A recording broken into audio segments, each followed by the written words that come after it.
On a frost-brittle morning in February of 1981, David Riker stood at the blackboard of his 10th grade history classroom in Arlington, Virginia, drawing a timeline of the Marshall Plan, while his students scribbled notes with the mechanical disinterest of teenagers who believed the past had nothing to teach them about their lives. He had no reason to suspect that the man he considered his closest friend, the person he had shared countless dinners and conversations with over the past 7 years, was systematically betraying everything David believed in. He had no way of knowing that the comfortable rhythms of their friendship had been carefully orchestrated, that every shared confidence and moment of trust had served a purpose far removed from genuine human connection. What David thought he knew about friendship, about loyalty, about the nature of the person sleeping in the guest room of his own home that very week, would prove to be entirely, devastatingly wrong. This is the story of how an ordinary high school teacher discovered that the Cold War was not an abstract geopolitical struggle reported in newspapers, but a deeply personal violation conducted through the weaponization of human relationships. It is the story of how espionage works, not through dramatic midnight rendezvous and shootouts in dark alleys, but through the patient exploitation of trust built over years of manufactured intimacy. And it is the story of one man's journey from comfortable certainty to the shattering recognition that the person he knew best in the world was someone he had never actually known at all. But before we dive into this story, make sure to leave a like and subscribe to the channel so we can bring you the most gripping Cold War and espionage stories every day. And tell me in the comments where you're watching from. It really helps support us. David Riker was 34 years old that winter, a dedicated educator who had spent the previous 9 years teaching American history at Washington Lee High School. He had grown up in suburban Maryland, the son of a State Department economist and a librarian, surrounded by books and earnest dinner-table conversations about international affairs. His childhood had been comfortable but not wealthy, marked by the kind of intellectual engagement that often produces teachers and scholars rather than businessmen or politicians. He had attended Georgetown University on a partial scholarship, majored in history with a focus on 20th century American foreign policy, and entered the teaching profession with the idealistic conviction that education was the foundation of democratic citizenship. His colleagues considered him competent, but not exceptional, the kind of teacher who prepared thorough lesson plans and graded papers with meticulous attention, but who lacked the charismatic spark that transformed classrooms into spaces of genuine intellectual excitement. His students respected him without particularly liking him, appreciating his fairness and clarity while finding his delivery somewhat dry. David was aware of these limitations, accepted them as unchangeable aspects of his personality, and compensated by working harder than most of his peers, staying late to help struggling students, and volunteering for committee work that others avoided. His personal life had followed a similarly unremarkable trajectory. He had married his college girlfriend, Linda, immediately after graduation, and they had produced 2 children, Michael and Sarah, who were now 11 and 8, respectively. The marriage was stable rather than passionate, built on shared values and compatible temperaments rather than intense romantic connection. They lived in a modest colonial-style house in Arlington with a small backyard where David maintained a vegetable garden during spring and summer months. It was the kind of life that ambitious people pitied and contented people envied, depending on their own circumstances and inclinations. David had met Peter Volkov in the autumn of 1974 at a faculty mixer organized by the Arlington Public Schools District. Volkov was a newly hired mathematics teacher at Yorktown High School, just 2 miles from Washington Lee, and he had arrived at the mixer with the slightly awkward demeanor of someone still adjusting to a new environment. He was 31 years old, tall and lean, with dark hair beginning to gray at the temples and wire-rimmed glasses that gave him a scholarly appearance. He spoke English with a faint accent that he explained as the residue of his childhood in Canada, where his Ukrainian immigrant parents had settled after fleeing Soviet oppression in the years following World War II. The story Volkov told about his background was both compelling and familiar to anyone who lived in the Washington area during the Cold War era. His parents had escaped Ukraine in 1947, part of the massive displacement of people who refused to live under Stalin's regime. They had spent 3 years in displaced persons camps in Germany before finally receiving permission to emigrate to Canada, settling in Toronto, where his father found work as a machinist and his mother took in sewing to supplement the family income. Peter had grown up speaking Ukrainian at home and English at school, excelling in mathematics, and eventually earning a degree from the University of Toronto before deciding to pursue teaching as a career. He had moved to the United States in 1973, Volkov explained, because his wife, whom he had met during his university years, was American, from Ohio, and she had wanted to return to the United States after several years in Canada. They had settled in the Washington area because she had family connections there, and because the public school system offered good teaching positions.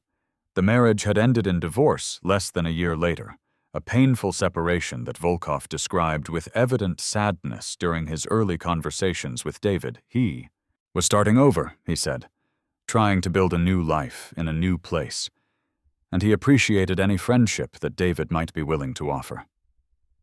David had been moved by Volkov's story and had recognized in the older man something he himself possessed, a fundamental decency and earnestness that seemed increasingly rare in the cynical atmosphere of post-Vietnam, post-Watergate America.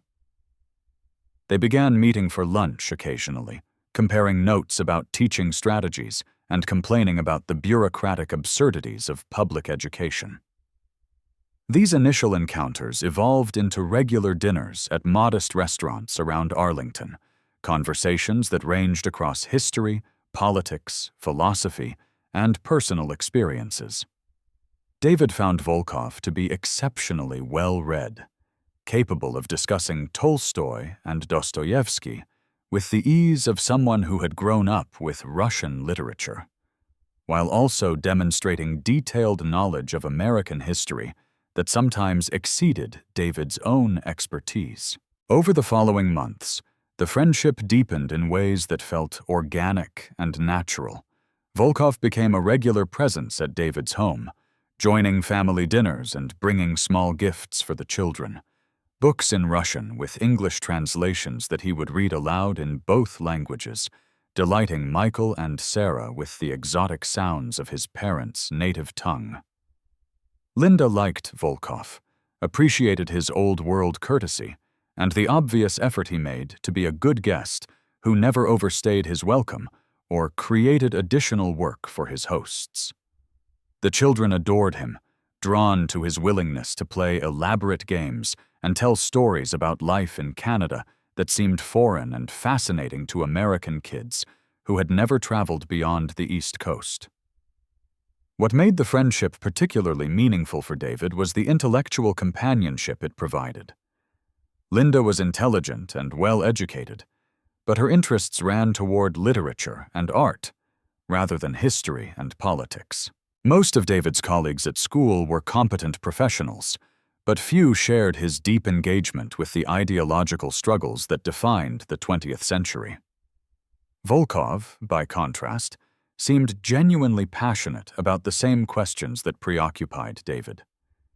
They would spend hours debating the origins of the Cold War, the failures of Soviet communism, the responsibilities of American power, the meaning of freedom, and its relationship to security. Volkov's perspective was particularly valuable because of his family background. He could speak with authority about what Soviet totalitarianism meant in concrete human terms, could describe the fear his parents had lived with, the surveillance and suspicion that poisoned daily life under Stalin's regime. He told stories about relatives who had disappeared into the Gulag system, about neighbors who informed on each other to gain favor with authorities, about the systematic destruction of human dignity that characterized life in the Soviet sphere. These conversations reinforced David's conviction that the Cold War was not merely a power struggle between rival superpowers, but a genuine moral conflict between systems that either respected human freedom or crushed it. By 1977, Peter Volkov had become David's closest friend, the person he turned to when he needed advice or simply wanted companionship. When David's father died of a heart attack that spring, Volkov had been there immediately, helping with funeral arrangements and sitting with the family during Shiva, despite his own Orthodox Christian background. When Linda's mother was diagnosed with cancer the following year, Volkov had volunteered to stay with Michael and Sarah, while David and Linda made multiple trips to her family home in Pennsylvania. These acts of friendship created bonds of obligation and gratitude that went beyond casual social connection, establishing Volkov as someone David could rely on unconditionally. Volkov's teaching career progressed successfully during these years. He earned a reputation as an excellent mathematics instructor, patient with struggling students, and capable of making abstract concepts accessible to teenagers who had convinced themselves they were bad at math. He was well liked by colleagues and administrators, served on curriculum development committees, and sponsored the school's chess club, which under his guidance won several regional championships. His life appeared stable and unremarkable, the ordinary existence of a dedicated teacher living in a modest apartment, grading papers in the evenings, and spending weekends with friends, or attending cultural events around Washington. There were small moments over the years when David noticed things that seemed slightly odd, though never significant enough to trigger genuine suspicion. Volkov was curiously vague about certain aspects of his past, unable to provide specific details about the neighborhood in Toronto where he claimed to have grown up, or the names of teachers from his university years. When David had suggested they visit Toronto together during a summer break, Volkov had demurred with explanations about painful memories and his desire to focus on his American life rather than revisiting a past he preferred to leave behind. His apartment, which David had visited perhaps a dozen times over the years, was oddly impersonal, furnished with the bare minimum, and lacking the accumulated clutter of photographs and mementos that characterized most people's living spaces. There was also something unusual about Volkov's social circle beyond his friendship with David. He seemed to have remarkably few connections for someone who had lived in the area for several years. No close friends from the Ukrainian émigré community despite his family background, no ongoing relationships with people from his supposed life in Canada, no romantic attachments that lasted more than a few months. When David asked about this apparent isolation, Volkov would explain it as a function of his divorce and his natural introversion, his preference for a small circle of deep friendships rather than a large network of superficial acquaintances. The explanation seemed reasonable enough, consistent with Volkov's personality as David understood it. But these small inconsistencies were easily rationalized, absorbed into David's overall impression of his friend as someone who valued privacy and had legitimate reasons for preferring not to dwell on difficult periods of his life. David himself was not particularly social, content with his family and his teaching and his one close friendship, and he understood that not everyone needed or wanted the kind of extensive social networks that characterized more extroverted personalities. The idea that there might be something fundamentally deceptive about Volkov's presentation of himself simply never occurred to David. because genuine friendship seemed incompatible with that kind of systematic dishonesty. The event that would eventually shatter David's comfortable understanding occurred on an otherwise ordinary evening in early February of 1981. Volkov was staying in the Riker guest room for a few days, while his apartment building underwent emergency repairs to address water damage from frozen pipes, a common problem during Washington's occasional harsh winters. It was a Tuesday night, and David was working late in his home office, preparing a lecture on the Truman Doctrine and the origins of containment policy. Linda and the children had already gone to bed, and he could hear Volkov moving around in the guest room down the hall, presumably preparing for sleep. David realized he needed a particular book from his collection, a volume on George Kennan's diplomatic philosophy that he thought he had lent to Volkov months earlier. Rather than disturb his friend if he had already gone to bed, David walked quietly down the hall and knocked gently on the guest room door. When there was no answer, he carefully opened the door, planning to quickly locate the book if it was visible on the nightstand or dresser, then close the door and leave Volkov to sleep undisturbed. The room was empty. Volkov was not there, though his suitcase was open on the luggage rack and his toiletries were arranged in the bathroom. David felt a moment of confusion, wondering where his friend had gone at this late hour, then noticed that the window was slightly open, cold air seeping into the warm room. He walked over to close it, assuming Volkov had wanted fresh air and had forgotten to shut the window before leaving. And as he reached for the latch, he looked down into the backyard. Peter Volkov was standing in the darkness beneath the oak tree, barely visible in the faint illumination from the neighbor's porch light. He appeared to be speaking to someone, though David could not see another person or hear any voices.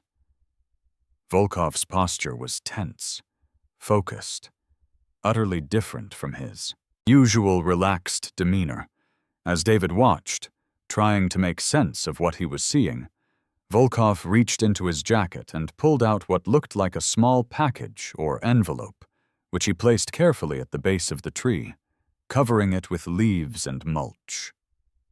Then Volkov walked quickly back toward the house, moving with the purposeful efficiency of someone completing a practiced task. David stepped away from the window, his heart suddenly pounding. He heard Volkov re-enter the house through the back door, heard his footsteps ascending the stairs, heard the guest room door open and close. David stood frozen in his office, trying to process what he had just witnessed. There could be innocent explanations, he told himself. Maybe Volkov had gone outside for fresh air and had decided to leave something in the yard for some perfectly legitimate reason. Maybe David had misinterpreted what he had seen, his tired mind creating drama where none existed.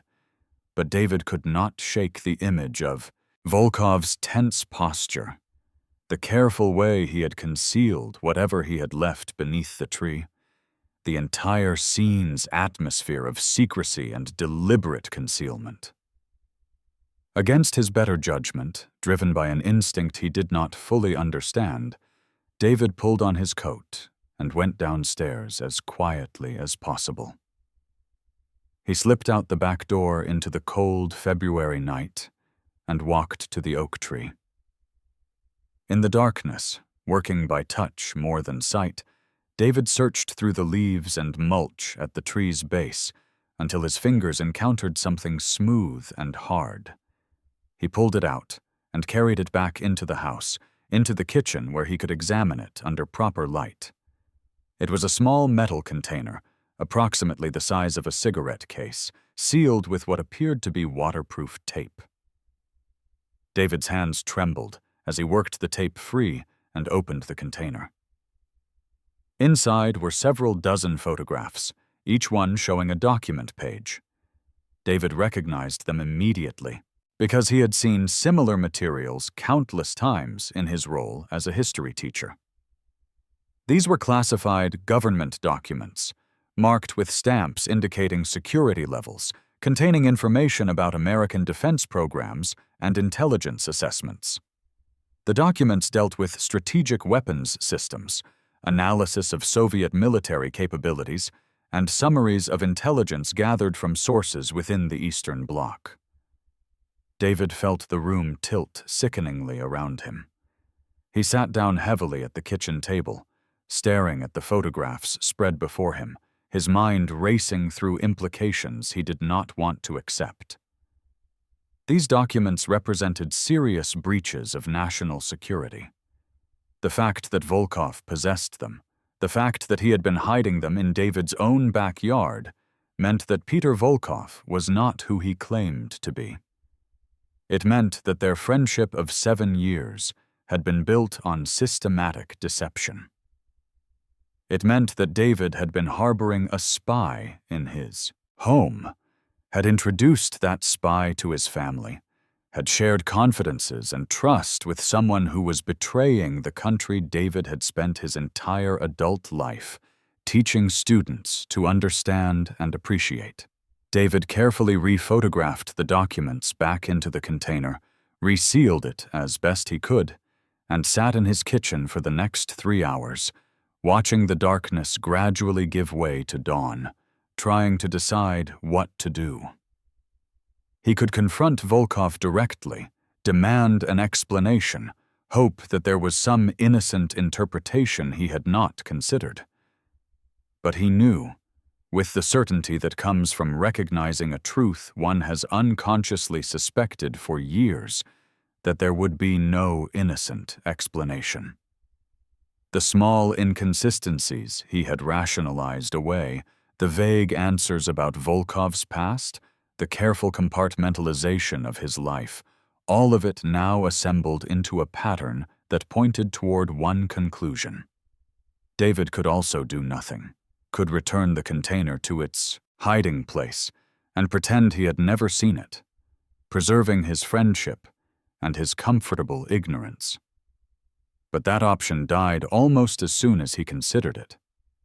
He was a teacher, someone who had dedicated his life to educating citizens about democracy and freedom and the responsibilities that came with both. He could not knowingly harbor a foreign agent, could not allow classified information to be transmitted to America's enemies through his own property. As dawn broke, and he heard stirring from upstairs, heard Linda beginning her morning routine, and the children waking for school, David made his decision. He called in sick to work, told Linda he was feeling unwell and needed to rest, waited until she and the children had left for their respective schools, and then he called the Federal Bureau of Investigation field office in Washington. The call was transferred 3 times before David finally reached someone in the counterintelligence division. He explained in careful, measured language that he had information about possible espionage activity, that he had discovered classified documents in suspicious circumstances, and that he needed to speak with someone who could evaluate the situation. The agent on the phone, a man who identified himself as Special Agent Thomas Bradley, asked David not to touch anything else, not to alert anyone to his discovery, and to expect agents at his home within the hour. David went upstairs and knocked on the guest room door. Volkov answered, dressed and apparently preparing to leave for school. David told him that he had called both their schools and reported them both ill, that he needed Volkov to stay home because there was something important they needed to discuss. Volkov looked puzzled, but agreed, and David retreated to the living room where he sat staring at nothing, waiting for what was coming. Special Agent Bradley arrived 47 minutes later, accompanied by 3 other agents whose names David never fully registered. They were polite but firm, asking David to describe exactly what he had seen and where the container was located. David led them to the oak tree, watched as they carefully retrieved and examined the metal container, saw the expressions on their faces harden as they reviewed the photographs inside. Bradley returned to the house and asked David where the subject was currently located. David pointed upstairs to the guest room, and Bradley nodded to the other agents who moved quickly and professionally up the stairs. David heard a brief commotion, voices raised in command, then silence. They brought Peter Volkov down in handcuffs, his face utterly blank, his eyes avoiding David's gaze entirely. Bradley asked David if he would be willing to come to the FBI field office to provide a detailed statement. David agreed numbly, barely registering the agent's words. As they prepared to leave, Volkov finally looked at David directly, and in that moment, David saw something that would haunt him for the rest of his life. It was not shame or regret or any emotion that suggested their friendship had meant something genuine to the man being led away in custody. It was assessment, cold professional calculation, the look of someone evaluating how much damage had been done to his operation and what salvage might still be possible. At the FBI field office, David spent the next 8 hours being questioned by multiple agents about every detail of his friendship with Volkov. He described their initial meeting, the evolution of their relationship, the conversations they had shared, the time Volkov had spent in his home around his family. The agents took extensive notes, occasionally asking him to clarify specific points or to recall particular conversations. As the interrogation proceeded, David gradually learned the truth about the man he had considered his closest friend. Peter Volkov was not his real name. His actual identity was Pyotr Volkov, a lieutenant colonel in the KGB's first chief, directorate, the division responsible for foreign intelligence operations. He had been born and raised not in Canada but in Moscow, where he had attended elite schools that prepared promising students for intelligence work. He had received years of training in language and cultural immersion, learning to speak English without a Russian accent and to understand American society well enough to operate convincingly within it. His entire personal history, the Ukrainian parents fleeing Soviet oppression, the childhood in Toronto, the failed marriage, all of it had been fabricated as part of his cover identity. Volkov had entered the United States in 1973, exactly as he had told David, but not as a teacher seeking a fresh start. He had come as an illegal agent, what the KGB called a deep cover operative who had no official connection to Soviet diplomatic or trade missions. His mission was to cultivate access to classified information by building relationships with people who worked in or around the national security establishment. Washington was filled with such people, from actual intelligence officers and Pentagon officials to the more peripheral figures who nonetheless moved in those circles, support staff and contractors and family members who might inadvertently provide useful information or access. David Riker had been a target from the beginning, not because he personally possessed classified information, but because his father worked for the State Department, and his social circle included people connected to government agencies.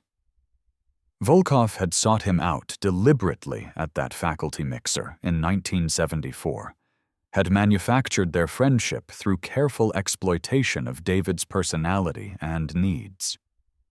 Every shared dinner, every conversation about history and politics, every act of kindness toward David's family had served Volkov's operational objectives, building trust and access that he could leverage for intelligence purposes.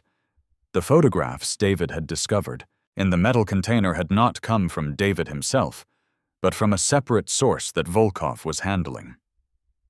The dead drop beneath the oak tree was part of Volkov's communication system, a way to receive or transmit materials without making direct contact with other agents or handlers.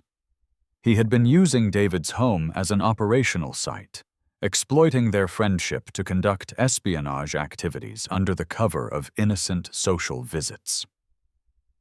Agent Bradley explained all of this to David with professional detachment, But even his controlled demeanor could not completely disguise the significance of what David had uncovered.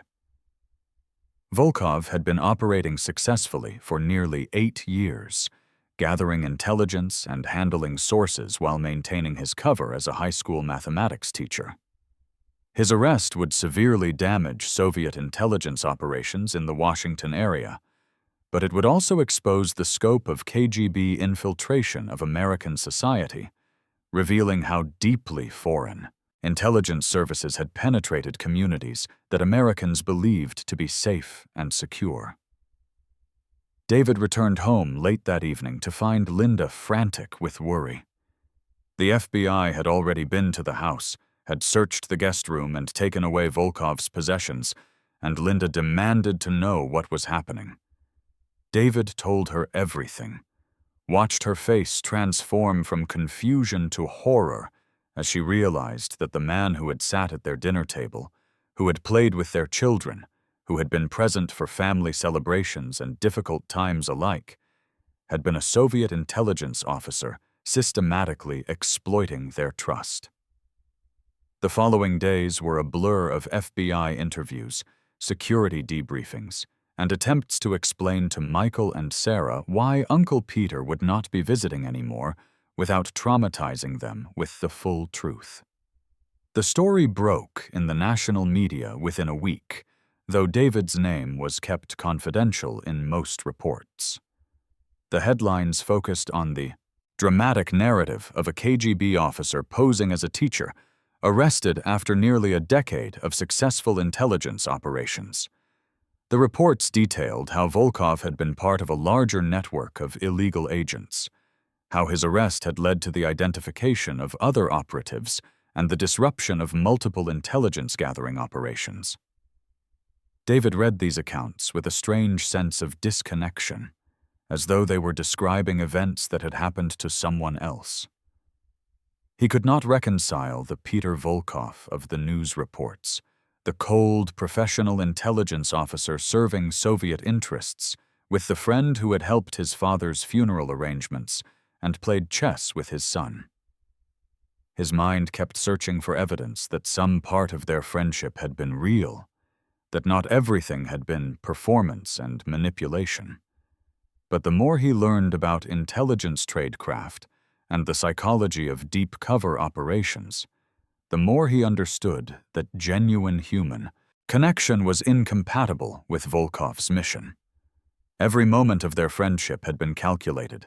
Every confidence shared had served an operational purpose. The psychological impact was devastating in ways David had not anticipated. He found himself unable to trust his own judgment about people, second-guessing every social interaction and scrutinizing acquaintances for signs of deception. Teaching became difficult because he no longer believed in his ability to convey meaningful truths about history and human nature to students, when he had been so catastrophically wrong about someone central to his own life. His relationship with Linda suffered as he withdrew emotionally, unable to explain the depth of his betrayal and unwilling to burden her further with his psychological struggles. The FBI asked David to testify at Volkov's eventual trial, but the trial never occurred. 3 months after his arrest, Pyotr Volkov was exchanged for 2 American intelligence officers captured by the Soviets during operations in Eastern Europe.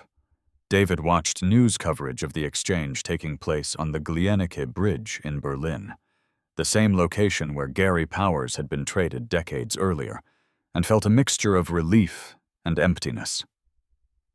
Volkov had escaped justice in any legal sense, but he had also been removed from David's life permanently, eliminating any possibility of confrontation or closure. David received a letter from the FBI director several months later, commending him for his vigilance and his cooperation with the investigation. The letter explained that his actions had prevented the compromise of additional classified information and had contributed to the disruption of Soviet intelligence operations throughout the United States. It was a form of recognition that meant nothing to David, who would have traded all the commendations in the world for the restoration of his ignorance, for the ability to still believe that his friendship with Peter Volkov had been real. In the years that followed, David learned more about the scope of Soviet intelligence operations during the Cold War era. He read declassified reports about other illegal agents who had operated in American society, building false identities and exploiting human relationships for intelligence purposes.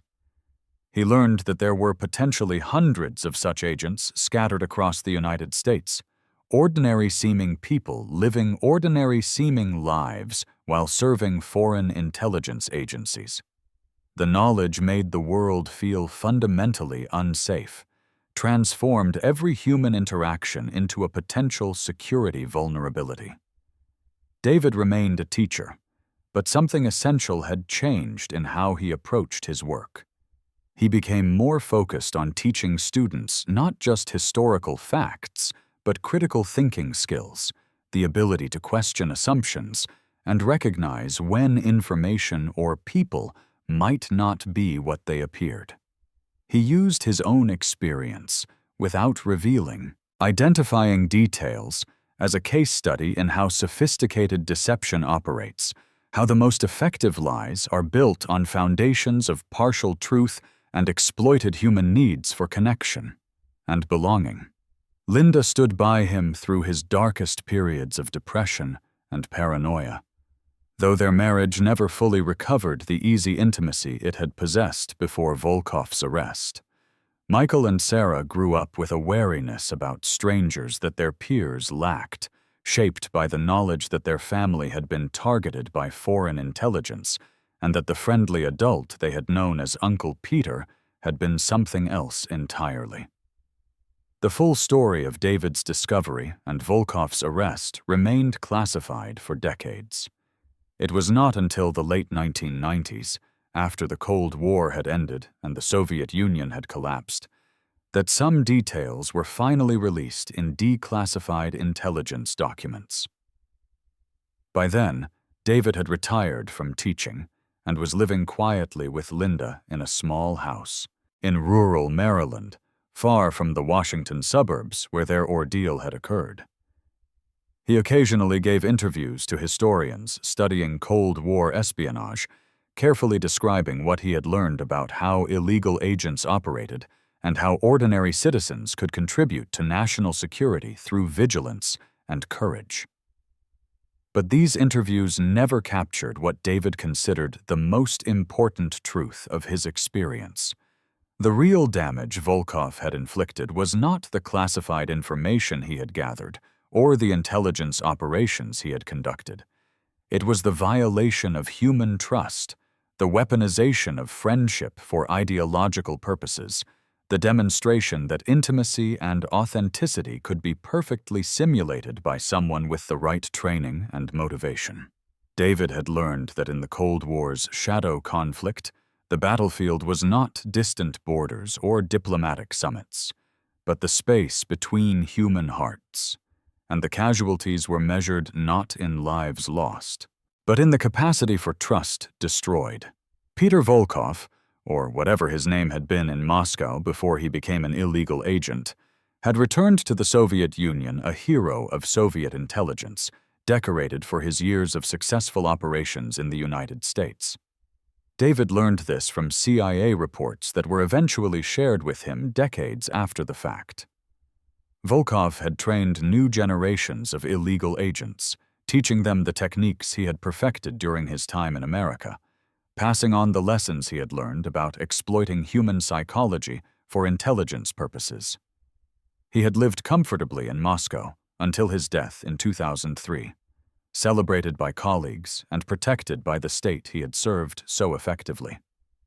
David Riker died in 2019 at the age of 72. His role in exposing a major Soviet intelligence operation known to only a handful of historians and former intelligence officers. There was no public memorial service, no newspaper obituaries mentioning his contribution to Cold War counterintelligence. His legacy existed in classified files and in the memories of students he had taught to think critically about the world around them.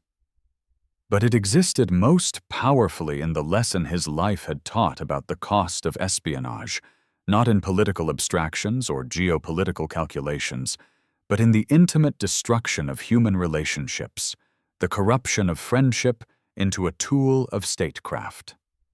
The house in Arlington, where David had discovered those photographs beneath the oak tree, still stands, occupied now by a family that knows nothing of its history. The oak tree itself was cut down years ago to make room for a deck expansion. But the story of what happened there remains relevant as a reminder that the Cold War was fought not just between nations, but between individuals, that its weapons included not just missiles and technology, but human trust and vulnerability, and that its casualties included people who never fired a weapon or stole a secret, but who simply made the mistake of believing that friendship meant the same thing to everyone. And that concludes our story. If you made it this far, please share your thoughts in the comments. Don't forget to subscribe for more incredible stories and check out the video on screen. I'm sure you'll enjoy it. See you next time.